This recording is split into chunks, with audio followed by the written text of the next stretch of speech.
It's Tuesday, and that means it's time for another episode of Draw This. In this episode, I'm going to draw a dragon. I'm going to create my dragon inside of Corel Painter. First, I'm going to select the scratchboard tool, and I'm going to use this to sketch. I want a pretty thin brush, and what I'm going to do is I'm going to sketch out a long curved line. You could imagine this being the spine or the flow of the dragon. You want it all to fit on the page, so try to keep it pretty centered. Next, I'm going to draw an oval at one end for the head. And then the next thing I'm going to do is I'm going to start to define the shape of the body. You want to draw a second line that kind of moves away from the first line and then goes back towards it, so that your neck is thinner and your tail is thinner than the center of the body. Next, I'm going to think about where the legs are going to attach to the body and sketch in some ovals for those. I'll go ahead and widen the neck a little bit to make it a little bit wider. What I'm doing here is just using basic shapes to go ahead and plan out the structure of my dragon. I'm going to draw some sticks, which represent the bones for the arms and the legs. And then I'm going to sketch a little trapezoid, and that'll help me place the background feet. That's where they'll be placed, here and there. And then I'll go ahead and sketch in some toes on each of the legs. Again, I'm just using simple shapes to represent the bones, and then we'll build up the musculature around that. These are kind of like bent cylinders if you want to think about the basic shape of the legs. I'm going to go ahead and sketch in an eye and the head. You can draw the basic structure similar to a bird's head, since birds and reptiles were once kind of more or less the same animal. I'm going to sketch in some horns, and then I'll sketch in the attachment for the wings, and sketch some bones for the wings. I'll go ahead and draw some webbing in between the wings, and now I have a basic wing shape. Now I'm going to flesh it out a little more, and then the wing in the background will get covered by the wing in the foreground, so I won't worry about that too much. I'll sketch in the eye and some nostrils, and then I'm going to dim the sketch layer, and I'm going to create a new layer on top of that. And on this layer, I'm going to do a better job of inking and developing the shape. So I'm going to try to draw very carefully when I ink so that I get nice, smooth, clean lines. If you want to do a rougher sketch and then do another inking over that, you can, but I'm just going to keep this as my ink layer. I'm going to create some curved lines on my horns to make them look kind of cylindrical and curved, just little U shapes. And then I'm going to name that layer that I created ink, just to clarify what it is. I'm going to delete the sketch layer because we don't need that anymore, and then I'm going to create a new layer for the skin color. I'm going to select a green color, and if I paint with that skin layer underneath my ink, I won't have to worry about painting over my ink. I'm going to use the scratchboard tool to paint. I don't think I like that green, so I'll take a more lime green and paint with that. And then what I'm going to do is use kind of a smaller brush to paint right along the edges, and just make sure that the edge is painted really nicely. If you overpaint, just use your eraser and erase that a little bit. We won't worry about filling in the middle quite yet, because what we're going to do is we're going to go ahead and fill in the middle with the paint bucket.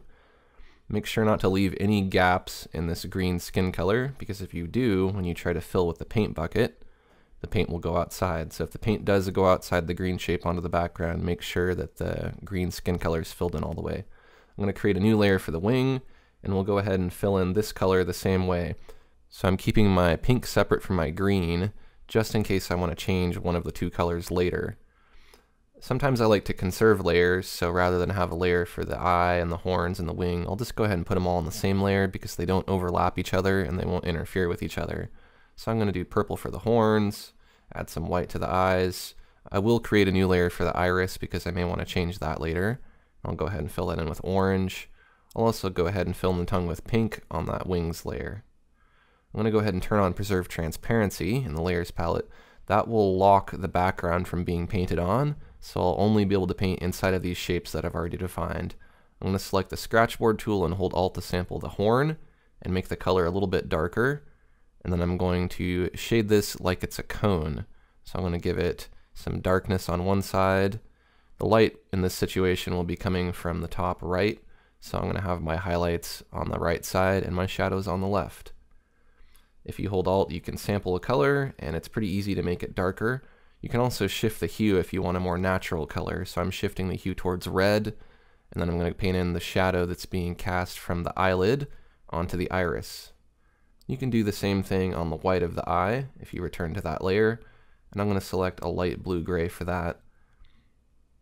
Next, I'm going to shade the wing. I'm going to sample that color and make that a little bit darker and shift the hue just a little bit and go ahead and add a little bit of shadow and maybe some little dots to imply texture. I think that looks pretty good for the wing. Now I'm going to go to the canvas layer and add a background color. This can be any color because we can always go ahead and change it later. I'm going to go to the skin layer, make sure preserve transparency is on, and I'm going to go ahead and shade this using a darker green. You want to think about the angle of the light and where shadows would be cast, and that will really help you shade this. I'm going to add some little scales here and there, and I think that helps it look more like it's a dragon. I'll go ahead and return to the wing eye horns layer and select white because I noticed that I forgot to paint in the teeth. So I'm going to go ahead and fill those in with white so they stand out from the background. Next, I'm going to go to the ink layer and I'm going to go ahead and sketch in a little bit of a flame. I think that would be kind of cool. So I'll select black and use the scratch board to go ahead and fill in a little bit of a flame. Make sure the point size you're using is the same as what you used for your dragon, or at least something pretty close. I'm going to create a new color layer for the flame. Select orange, and I'm going to go ahead and fill that in the same way that I did with the other layers. And I'll add a little bit of shading the same way by choosing lighter and darker colors. I'm going to turn on preserve transparency to make sure I don't paint outside of my line, and add a little bit of a red edge to that flame. I think that looks kind of cool. Then I'm going to return to my ink layer with preserve transparency on, and I'm going to select a dark red and paint over that black stroke to change it to dark red instead, because I think that looks kind of cool. And I think I might do that on the rest of the dragon too. I'll select a dark green, and rather than have the outline be black for the dragon, I'll have it be dark green. And that kind of gives it an interesting cartoony effect. Next, I'll go ahead and change the background color because I'm not quite happy with that olive color that I had. I'm going to change it to maybe something like this purple color. And there you go. That's how you can draw a dragon using Corel Painter. If you found this information helpful, take a quick second to like this video and share it with your friends. And don't forget to click the subscribe button below to get updates when I release new videos. Thanks for watching Draw This, and I'll see you next Tuesday for another new episode.